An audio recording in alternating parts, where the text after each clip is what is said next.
What's going on, friends and family? Um, I wanted to make a video real quick about two subjects that are very near and dear to my heart. Um, and as we just came out of this unorthodox uh, election in this country, um, these two subjects have been really loud ringing in my ear, if you will. Um, and the subjects are freedom and truth. Right. So we live in a country that prides itself on the establishment or the foundation of freedom, liberty, and justice for all, or at least that's what we claim. But now, specifically with the topics of freedom and truth, I want to talk about why is it so difficult for people to let other people be free to live life according to their own truth, right? To their personal truth. Now, there's this sense of freedom that comes along with discovering truth for yourself, right? And usually, when you discover a truth for yourself, you tend to be unapologetic about that truth. Now, there's nothing wrong with being unapologetic about your truth. However, you also need to be mindful of the dangers that come along with an unapologetic mindset that often accompanies being unapologetic and flat-footed about your truths. So, the danger with being unapologetic about your truth is you tend not to extend the courtesy of understanding when it comes to your truth, or when it comes to others who may have a varying or a completely opposite truth than that of your own. So, um, it also seems to be um, this tendency that exists that we forget that truth in and of itself is perspectively driven, right? So your truth is driven by your perspective. And so, like beauty, as the saying goes, it's in the eye of the beholder. So your truth and truth is in the eye of the beholder. So what I've found is that it's not foreign for someone who's unapologetic about their truth to not leave any room for anybody else to have a truth that's different than theirs, and they leave no room for that person's truth to exist in the same place of their truth. And to me, that's a problem because, contrary to popular belief, perhaps, it is in fact possible for two truths to be completely opposite of each other. So to be geometrically opposed to one another, it's possible for two truths to exist and not be the same, but yet still be true. So the best way that I can explain this is in a an analogy, if you will. So imagine let's think about weightlifting, right? So if someone who weightlifts regularly has the ability to say bench press 500 pounds, right? Let's say that person walks into a gym, they see a weight that's racked with 500 pounds on it, right? And this person is able to bench press 500 pounds.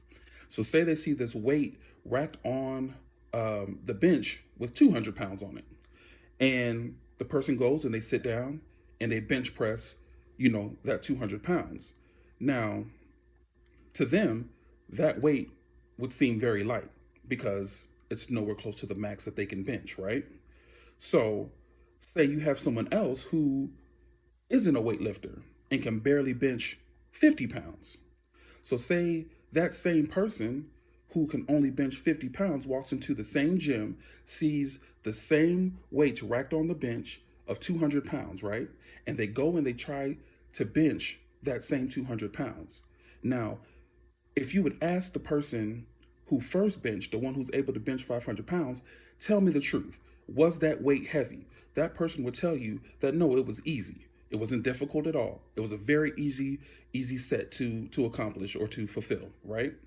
But then you ask the person who was only able to bench 50 pounds, ask them how heavy that weight was, and they would probably tell you that that weight was extremely heavy, that it was the most difficult thing that they've ever tried to do in the gym in their lives.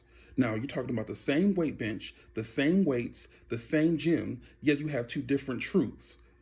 To the one who could bench 50, the weight is light. I'm sorry, to the one who could bench 500, the weight is light. To the one who could bench 50, the weight is heavy. So the truth is, for those two different people, based on their perspective, that's their truth. Yet, One says heavy, the other one says light. These are two truths that are completely opposite, yet still remain to be true.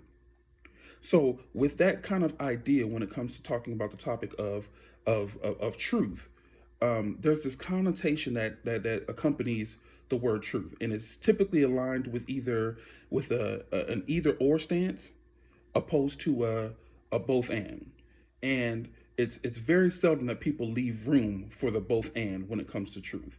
So the issue with either or thinking in the context of truth is that to have that stance, it requires you to take a certain mindset that is quite prideful, in my opinion. And what that mindset says is that the knowledge that I possess negates anyone else's knowledge that doesn't see it my way. And that, my knowledge is, the ultimate knowledge. And that what I know is the end all be all. And it's the only knowledge that is or should be considered logical and sound. And you're ultimately saying that I am the keeper of all information and all knowledge. Therefore, no one can see it in a different way than me, and therefore I know all things. In essence, that's what that either or thinking mindset is saying. Whether you realize that or not. Now, another thing to realize is that your truth doesn't become more true just because you really, really, really, really, really believe it, right? So just because you believe it doesn't mean that someone who doesn't see it the same way or doesn't believe it the same way that you believe it doesn't make them wrong, right? That just means you have two different perspectives. And if your stance is that I'm the ultimate keeper of knowledge and how I see it is the only way that it can be seen, that's fine. You're free to feel that way, and I'm free to not. I'm free to see it my way. So we are all free to agree or disagree. That's the beautiful part of freedom, right? We don't always have to agree about everything, in context, right? Because some things you do have to draw a line on, right? And only you can determine for yourself what that line is. And so I believe it's important to understand that freedom from what I've come to know is presented in different forms, right? You have physical freedom, emotional freedom, mental freedom, and spiritual freedom, just to kind of name a few. This is of course not the total sum of freedoms, but in the context of what I'm talking about, these are the freedoms that I would like to kind of touch on. So like with physical freedom, rather, right? Physical freedom is the difference of being locked in a cage versus having the ability to walk or roam around freely, right? That's physical freedom. Emotional freedom is the difference of feeling like you have to suppress your true emotional response to a situation for whatever reason, versus allowing yourself to naturally feel and emotionally respond to that same said situation. Mental freedom is the difference of thinking that you have to conform your thoughts to fit into a certain perspective versus allowing your mind to be expanded beyond the what I've come to know mindset. A lot of us believe what we believe because of what we've come to know or what we've been told or what we've been taught. But with mental freedom allows you the stance of saying, I'm this may not be the way that I think, and allowing yourself to be expanded beyond what you believe to be true. That would be my definition of mental freedom. And in many examples of freedom, I believe it's important to mention that there are still limitations, right? And these limitations apply because we of course live in a world of many boundaries, right? And those boundaries can be physical or metaphysical, right? But there are boundaries, of course. So understanding freedom doesn't mean that you can defy the laws of physics and whatever just because you believe it to be true. That's not what I'm talking about. So keeping it within context, right? There are rules to freedom, if you will. When your freedom impedes on someone else's freedom, there's going to be consequences. So there are rules. You are free to do what you want.